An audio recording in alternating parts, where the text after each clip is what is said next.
livro para cada cor do arco-íris. Hoje eu vou indicar livros coloridos aqui pra vocês, um livro de cada cor mais ou menos, pra caso você queira fazer uma estante colorida, aí você compra livros específicos que tem uma cor e que eu tô indicando. Vocês entenderam a lógica do meu raciocínio? Porque daí esses livros eu já li e aí pelo menos vocês não gastaram dinheiro à toa. Eu sou meio confusa, mas é isso. Mas antes de começar o vídeo, eu vou pedir pra você se inscrever no canal, deixar um like que sempre ajuda muito. E me acompanhar lá no Instagram também, porque lá eu tô tentando chegar a 1000 seguidores antes do Natal. E tá difícil. Então me segue lá no Instagram, você que tá assistindo esse vídeo também. E bora lá, eu peguei vários livrinhos aqui, com várias cores, pra falar pra vocês, pra gente montar uma estante colorida. Eu tô pensando em fazer isso, tô pensando em comprar uma estante e montar por cor. E aí eu tô separando alguns livros pra poder fazer isso e trouxe aqui pra vocês também. Então vamos começar. O primeiro livro talvez não dê muito certo de montar a estante com a cor. Por quê? Porque ele faz parte de um box e cada livro tem uma cor. Pelo menos na versão do box que eu tenho, porque eu sei que tem outras versões que daí a capa é diferente. Mas nessa versão, cada livro tem uma cor. E aí, a não ser que você não queira separar o box, talvez não dê pra fazer. Mas eu precisava trazer Jogos Vorazes aqui com a capa preta, entendeu? Porque eu tenho vários livros com capa preta, mas nenhum é Jogos Vorazes. E é um livro que, assim, eu acho que um dia ele vai virar um clássico. Por quê? Ai, mas como assim um clássico, tipo Jogos Vorazes? Eu acho que vai virar um clássico, tá? Eu acho que isso aqui vai passar anos e anos e anos e a gente ainda vai estar lendo e falando sobre Jogos Vorazes. Porque é um livro simplesmente absurdo de tão bom. Ele é um livro que mexe com a nossa cabeça, por quê? Porque eu acho que se a gente estivesse nos Jogos Vorazes, na situação em que se passa o livro, a gente talvez faria as mesmas coisas que a gente condena em outros personagens. Vocês já pararam pra pensar que se a gente estivesse no lugar da Katniss, por exemplo, você se voluntaria pela sua irmã? Porque assim, eu amo meus irmãos, mas se eles fossem sorteados, ó, bye bye, boa sorte, não estarei torcendo por você. Mas eu não iria como voluntária, mas nem a pau. E aí a gente fica pensando nessas coisas, entendeu? Então, é um livro muito bom, eu adoro e eu recomendo demais que todo mundo leia Jogos Vorazes pelo menos uma vez na vida.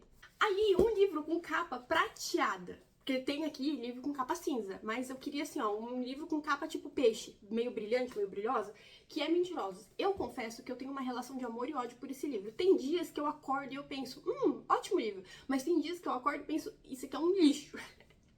Porque eu tenho um problema muito sério, pra quem já leu esse livro, os cachorros. Sabe aquela cena dos cachorros? Eu acho completamente desnecessária, então essa cena me faz com esse livro. Só que no geral eu gostei muito, ele é muito diferente, a escrita dele. Ele basicamente conta a história de uma família onde todo mundo é meio perfeito, ninguém erra, ninguém nunca faz nada de errado. Acontece que todo mundo é mentiroso, entendeu? Acontece alguma coisa e todo mundo é mentiroso. E aí acontece uma situação na casa de família lá deles e tudo, porque cada um tem um rolo.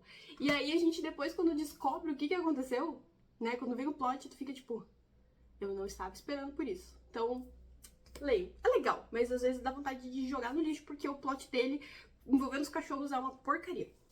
Aí o livrinho cinza, de capa cinza, é um de não ficção, que assim, volta e meia eu vou vir aqui pra falar dele, porque é um livro que ele precisa ser lido.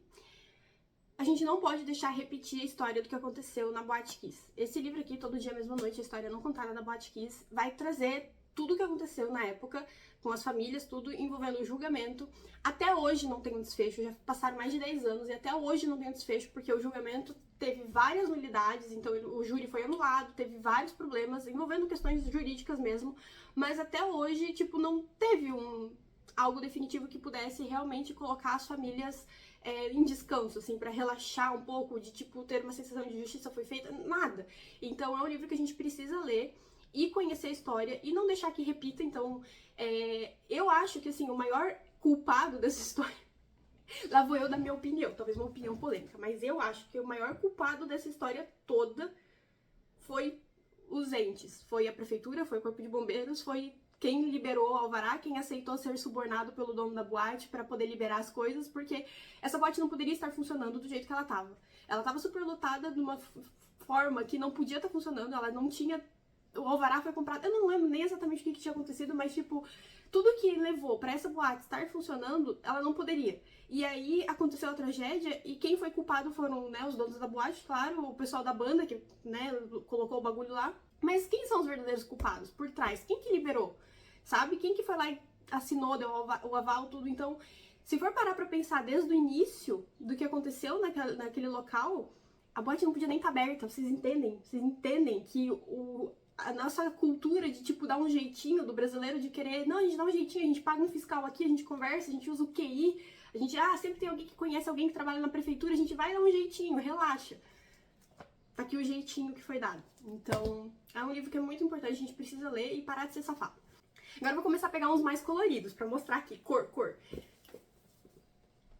Agatha Christie. Primeiro que essa coleção por si só, se você compra a coleção inteira da HarperCollins de capa coloridinha, você já vai ter a sua estante colorida. Você já vai ter, porque todos têm uma cor diferente. Mas caso você é que nem eu, que não tem dinheiro pra isso, e vai comprar um ou outro, daí vai comprando e encaixando no meio dos outros livros, esse livro aqui é muito bom. Eu não sei por que eu ainda me surpreendo em ser surpreendida por Agatha Christie. Porque não tem um livro dela que eu adivinho o que tá acontecendo. Todos eu sou enganada. Todos. Não tem um. E eu me considero uma pessoa inteligente. Eu já peguei plot de outros livros, tá? Eu já adivinhei o plot de outros livros. Mas dela eu não consigo. Eu não consigo. E eu não acho que a culpa é minha, não. Eu acho que a culpa é dela. E esse livro aqui me pegou muito de jeito. Noite Sem Fim, da Agatha Christie. Ele conta a história, eu já falei até sobre ele pra vocês, né? Mas ele conta a história do Michael e ele encontra a Ellie quando ele tá fazendo uma visita num local que era o Passo do Cigano. Ela tava vendo lá tudo. E aí ele se apaixona à primeira vista pela Ellie e tudo. E vem uma cigana e fala que o local é amaldiçoado pra eles saírem de lá. Só que eles querem comprar o local. Ele quer comprar a casa lá, ele quer comprar o local, e aí todo mundo fica, tipo, amaldiçoando, falando que quem vive lá vai morrer, vai ter problema e tudo.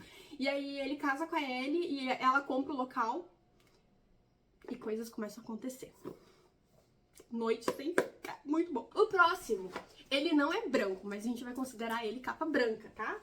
A gente vai considerar capa branca. Por quê? Porque aqui ele é branco, tá vendo? E daí quando a gente deixa assim na estante, tu olha aqui, ele é mais claro do que azul. E aí você consegue colocar ele na parte de transição, quando vai indo do branco pra uma cor assim, pra pegar um clarinho. Ele é um livro de transição, que é Orgulho e Preconceito. Por que eu não peguei outro livro pra indicar? Porque os outros que eu tenho de lombada ou capa branca, eles são tudo, tipo, de um autor só, ou alguma coisa assim. Aí eu já vou indicar outros livros aqui, então a gente tem que passar um pano para minhas trambiquices que eu trago aqui pra vocês me perdoam, mas é isso aí.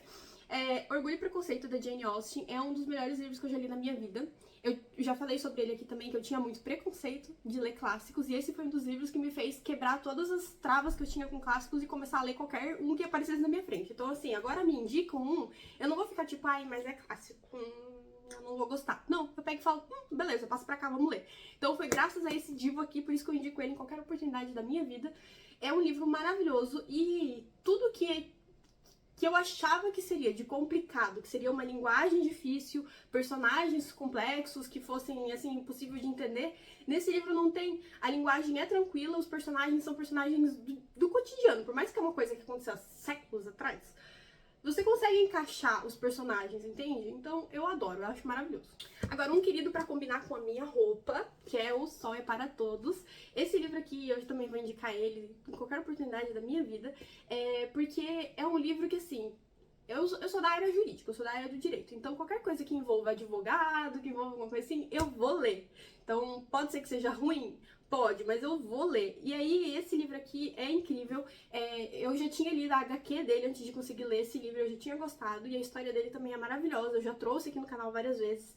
Pra quem não sabe, a história, ela se passa no Alabama, na década de 30. Conta ali pela Scout, o irmão dela, o Jem. É Jem, né, gente? Eu tenho dificuldade com nomes, vocês vão ter que me perdoar. Isso aí, é Jem. Eles são filhos do Atticus Finch, que é um advogado.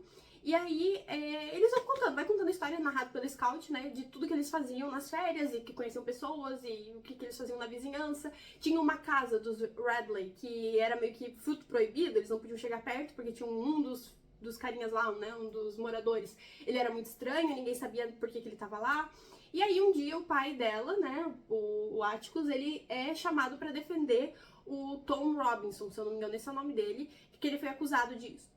né, não sei se eu posso falar a palavra aqui, de uma mulher branca, ele é negro, e aí a cidade toda fica tipo, como que ele tá pegando e vai defender um preto, não pode, não sei o que lá, e ficam em cima e ficam criticando, e a Scout não tá entendendo isso, ela é uma criança, ela não entende por que essa revolta, ela não entende por que o pai não pode, e aí ela tem ali a mulher que trabalha na casa, ela é negra, então ela não entende porque que a cidade inteira tá criticando, sendo que ela conhece as pessoas ali e vê que não tem nada a ver pelo tom da pele e tudo. Enfim, aí ela fica nesse dilema todo e vai acontecendo tudo, né, durante a cidade, a vida deles, as viagens, as pessoas e as críticas e ela ouvindo, até que um dia tem a parte do julgamento.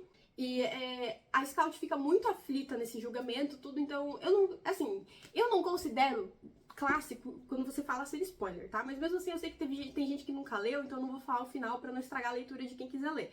Mas vale muito a pena, é um livro maravilhoso, ele instiga muito, ele traz muitas coisas assim que faz a gente se questionar e querer mudar a forma como as coisas acontecem, então só indico, vale muito a pena mesmo. Outro livro daí na categoria nude, isso aqui é uma cor de nude, é um bege.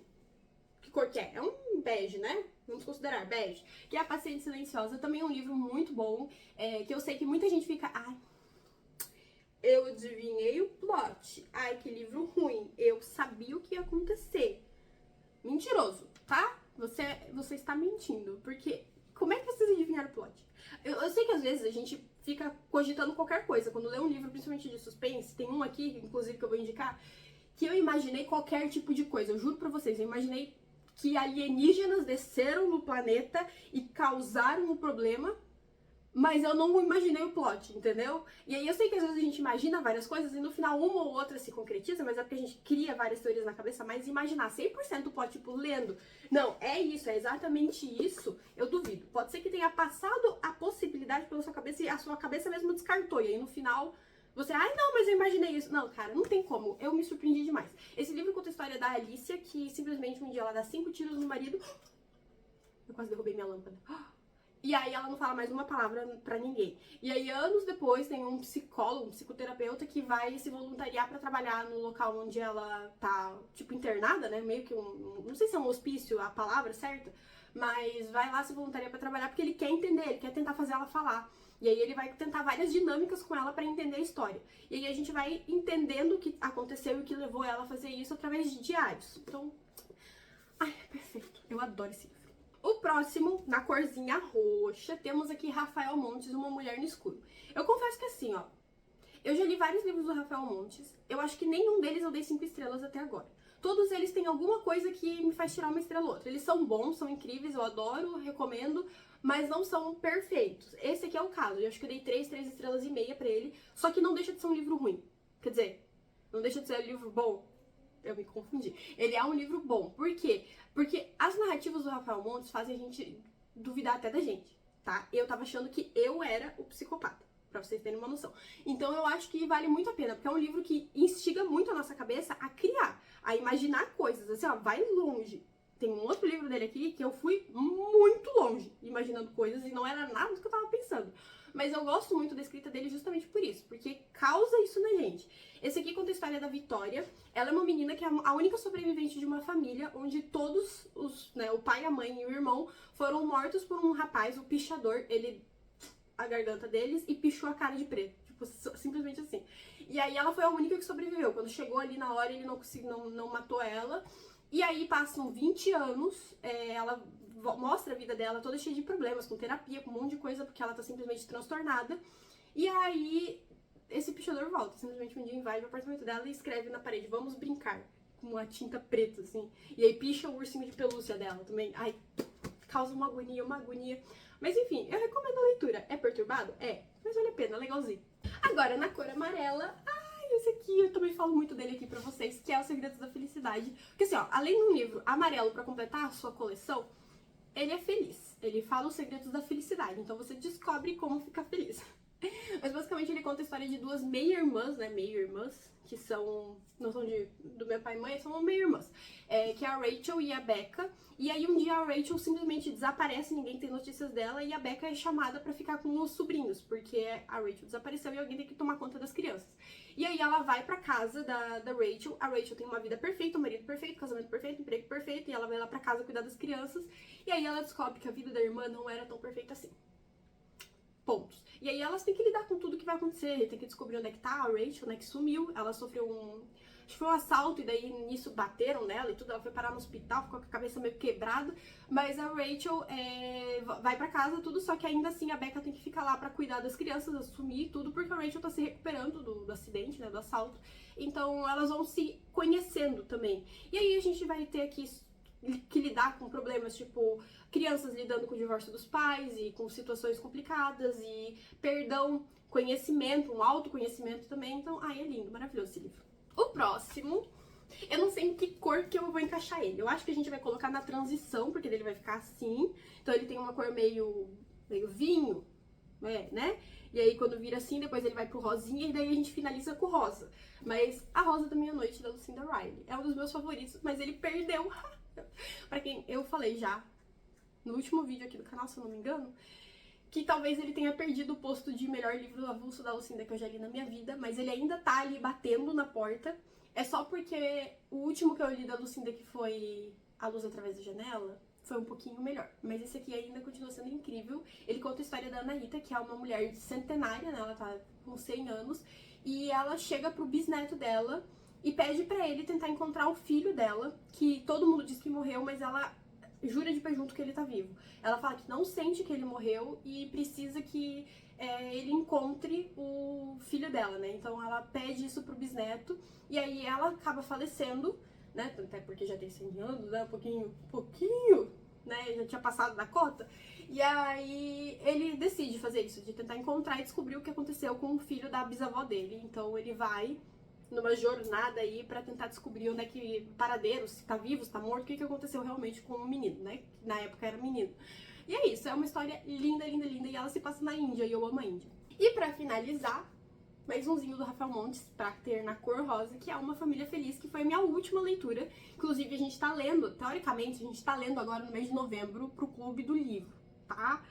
Teoricamente, acontece que todo mundo lá é meio apressado e a maioria já terminou. Porém, se você quiser ler, me chama lá no Instagram que eu te mando o link do grupo do Telegram, porque no final do mês, que teoricamente é pra gente terminar o livro, nós iremos discutir sobre ele, provavelmente pelo Meet. Então, se quiser participar, já me chama lá no Insta que eu te mando o link. Mas esse aqui conta a história da Eva, que é uma artista de bebês reborn. Ela é casada com o Vicente, tem 2 filhas gêmeas, a Ângela e a Sara. E aí ela descobre que tá grávida. E aí, tudo vai acontecendo na vida dela. Tipo, eles têm uma família perfeita. O Vicente é advogado, ela tem o sucesso dela com os reborns, as meninas são 2 fofinhas e tudo vai acontecendo. Só que a gravidez e depois o estresse, né, talvez uma depressão pós-parto, vai fazendo acontecer coisas na casa. A Eva tá 100% sobrecarregada e aí simplesmente coisas estranhas começam a acontecer. Por exemplo, o filho, depois que nasce, o Lucas, ele aparece com um hematoma, assim, no corpo. E é isso, não vou falar mais nada. Então vale muito a pena ler. Também é um livro que não é 5 estrelas, tá? Eu que já li, sei que o final tem várias pontas soltas. Várias. Mas vale muito a pena ler porque ele é eletrizante. Então você fica criando várias teorias. Tipo, eu juro pra vocês, eu teorizei que foi um ET que desceu do céu e que deu um soco na criança, que deixou o hematoma. Eu cheguei a cogitar que os reborn estavam criando vida. Tá, eu cogitei que o boneco reborn era tipo uma encarnação da Annabelle que estavam andando pela casa pra bater na criança. Então, é nesse nível, tá? Que ele causa na nossa cabeça. Mas vale muito a pena ler. E é isso, eu espero que vocês tenham gostado do vídeo e das indicações. Se gostaram, já deixa aí o like, se inscreve no canal e um beijão. Tchau!